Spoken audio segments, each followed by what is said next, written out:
Vous êtes de plus en plus nombreux à nous suivre et à participer à l'évolution de la chaîne Afrique N24, et sincèrement nous tenions à vous en remercier. Nous lisons tous vos commentaires qui enrichissent le débat et vraiment nous vous demandons de nous soutenir, en aimant les vidéos pour une large diffusion, et pour continuer à avoir une ligne éditoriale indépendante, et vous proposer de nouvelles émissions toujours de plus en plus enrichissantes.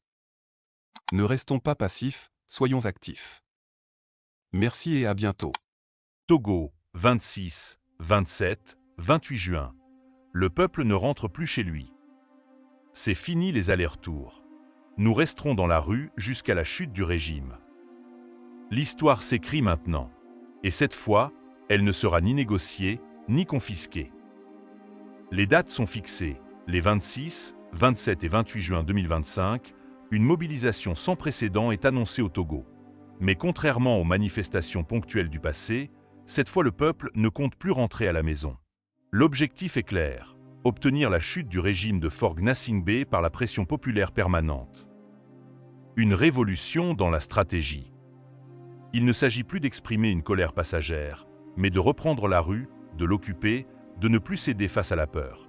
Depuis le 6 juin, où des milliers de Togolais ont brisé le mur de la peur en descendant dans les rues de Lomé, la conscience collective a franchi un seuil. La peur a changé de camp. Désormais, la jeunesse, les femmes, les fonctionnaires, les émigrants, les commerçantes, tout un peuple se prépare à camper dans les rues jusqu'à la victoire. On ne veut plus de dialogue, on veut le départ. Mot d'ordre populaire. Une réponse à une trahison historique, Mansa et la fausse conférence. Cette mobilisation est aussi une réponse directe à la tenue de la conférence Mansa, orchestrée par Alain Foka et ses partenaires du régime. Sous couvert de panafricanisme, ce groupe de communicants a joué un rôle central dans la modification de la constitution togolaise, privant les citoyens de leur droit de choisir leurs dirigeants. En soutenant un régime sans légitimité démocratique, Alain Foka et ses invités se rendent complices d'un coup d'État constitutionnel déguisé. Mansa n'est pas une conférence. C'est une entourloupe stratégique. Une manœuvre de plus pour enterrer les aspirations démocratiques du peuple togolais. Le peuple s'organise pour empêcher cet événement de se tenir. Il ne s'agit pas d'interdire une réunion. Il s'agit de dénoncer une insulte à la mémoire collective, à ceux qui, depuis les années 1920, ont lutté pour le droit de vote, pour la liberté, pour la souveraineté. La rue appartient au peuple. La manifestation du 6 juin l'a démontré. Les Togolais n'ont pas besoin de l'autorisation d'un pouvoir illégitime pour investir leur propre pays. Depuis la diaspora comme sur le terrain, la mobilisation grandit. Des figures comme le rappeur Amron, détenu arbitrairement, ont réveillé les consciences. Des personnalités comme la députée Brigitte Adjamak-Johnson de la DMP appellent à la détermination. Des réseaux de soutien logistique s'organisent dans chaque quartier. La cagnotte de la résistance est en préparation. L'objectif, autofinancer la libération nationale. La cagnotte de la résistance. Un mouvement sans ressources est un mouvement qui meurt debout. Les manifestations du 6 juin ont prouvé que la volonté populaire est vivante. Mais pour tenir la rue sur plusieurs jours, pour protéger les manifestants blessés, pour nourrir les veilleurs de nuit, pour soutenir les familles des détenus, il faut une chose simple, des moyens. C'est pourquoi une cagnotte nationale et internationale sera mise en place dans les heures à venir.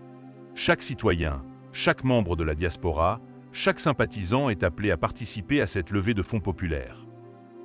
Si tu ne peux pas venir marcher, envoie un franc. Si tu ne peux pas crier, finance le cri des autres.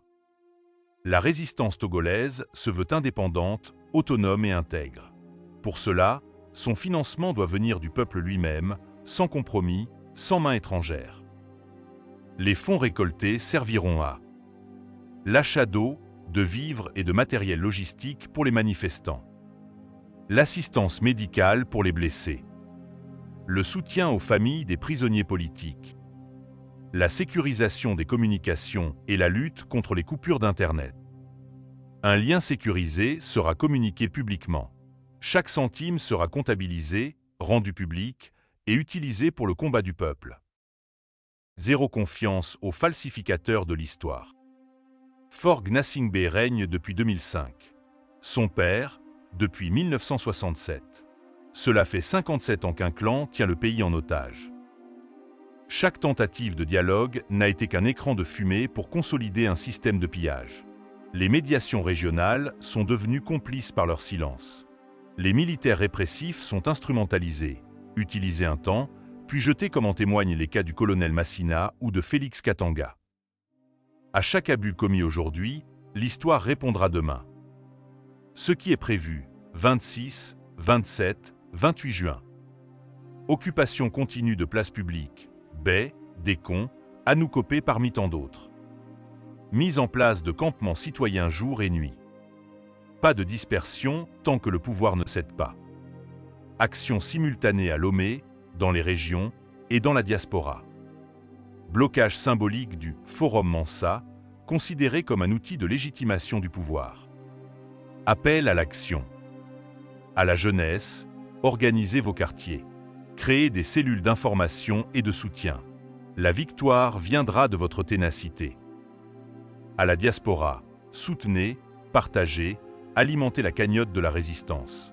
Chaque euro est une arme pacifique. Aux militaires intègres, ne devenez pas les bourreaux du peuple. L'histoire vous regarde. Aux médias africains, ne restez pas silencieux. Ce qui se passe au Togo concerne toute l'Afrique. Aux organisations de défense des droits humains, rendez-vous à la brigade anti-gang d'Adi Dogomé, où des dizaines de jeunes manifestants subissent des traitements inhumains et dégradants. Le Togo décide. Nous n'irons plus mendier la liberté. Nous la prendrons. Le Togo entre dans une phase de soulèvement civique stratégique. Ce n'est ni un caprice, ni une utopie. C'est une exigence historique. Les 26, 27 et 28 juin, le peuple togolais reprend possession de son destin pour une république véritable, pour une souveraineté retrouvée. Likez la vidéo si ce n'est pas déjà fait. Laissez aussi votre point de vue en commentaire.